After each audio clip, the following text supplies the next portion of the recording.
নমস্কার। আমার আজকের কবিতা মেঘবালিকা, কবি জয় গোস্বামী।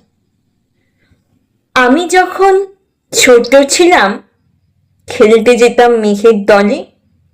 একদিন এক মেঘবালিকা প্রশ্ন করল কৌতূহলে, এই ছেলেটা নাম কি রে তোর? আমি বললাম ফুসমন্তর। মেঘবালিকা রেগেই আগুন, মিথ্যে কথা, নাম কি এমন হয় কখনো? আমি বললাম নিশ্চয়ই হয়, আগে আমার গল্প শোনো। সে বলল শুনবো না, যা, সেই তো রানী, সেই তো রাজা, সেই তো একই ঢাল তরোয়ার, সেই তো একই রাজার কুমার পক্ষীরাজে, শুনবো না আর, ওসব বাজে। আমি বললাম তোমার জন্যে নতুন করে লিখবো তবে। সে বলল সত্যি লিখবি? বেশ, তাহলে মস্ত করে লিখতে হবে, মনে থাকবে, লিখেই কিন্তু আমায় দিবি।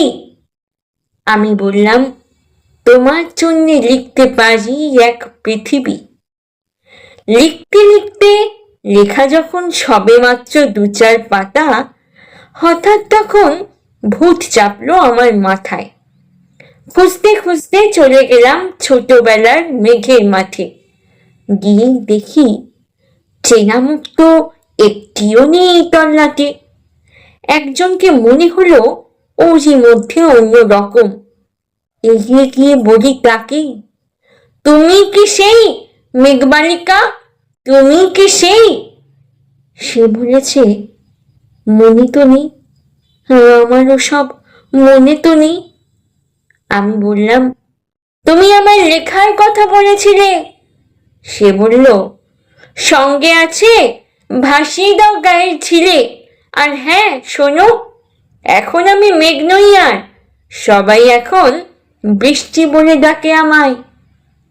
বলেই হঠাৎ এক পশলায় চুল থেকে নখ আমায় পুরো ভিজিয়ে দিয়ে অন্য অন্য বৃষ্টি বাদল সঙ্গে নিয়ে মিলিয়ে গেল খরস্রোতায়, মিলিয়ে গেল দূরে, কোথায় দূরে দূরে। বৃষ্টি বলে ডাকে আমায়, বৃষ্টি বলে ডাকে আমায়। আপন মনে বলতে বলতে আমি কেবল বসে রইলাম, ভিজে একসা কাপড় জামায় গাছের তলায় বসে রইলাম। বৃষ্টি নাকি মেঘের জন্যে? এমন সময় অন্য একটা বৃষ্টি আমায় চিনতে পেরে বলল, তাতে মন খারাপের কি হয়েছে, যাও ফিরে যাও, লেখো আবার, এখন পুরো বর্ষা চলছে, তাই আমরা সবাই এখন নানান দেশে ভীষণ ব্যস্ত, তুমিও যাও, মন দাও কি তোমার কাজে, বর্ষা থেকে ফিরে আমরা নিজেই যাব তোমার কাছে। এক পৃথিবী লিখবো আমি, এক পৃথিবী লিখবো বলে ঘর ছেড়ে সেই বেরিয়ে গেলাম, ঘর ছেড়ে সেই ঘর বাঁধলাম গহন বনে।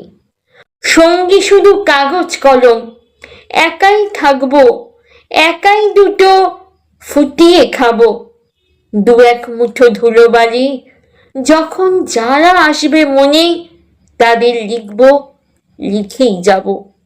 এক পৃথিবীর 100 রকম স্বপ্ন দেখার সাধ্য থাকবে যে রূপ কথার, সে রূপ কথা আমার একার। ঘাড় গুজে দিন লিখতে লিখতে, ঘাড় গুজে রাত লিখতে লিখতে, মুছেছে দিন মুছেছে রাত। যখন আমার লেখবার হাত অসাড় হলো, মনে পড়ল সাল কি তারিখ, বছর কি মাস, সেসব হিসেব আর ধরিনি।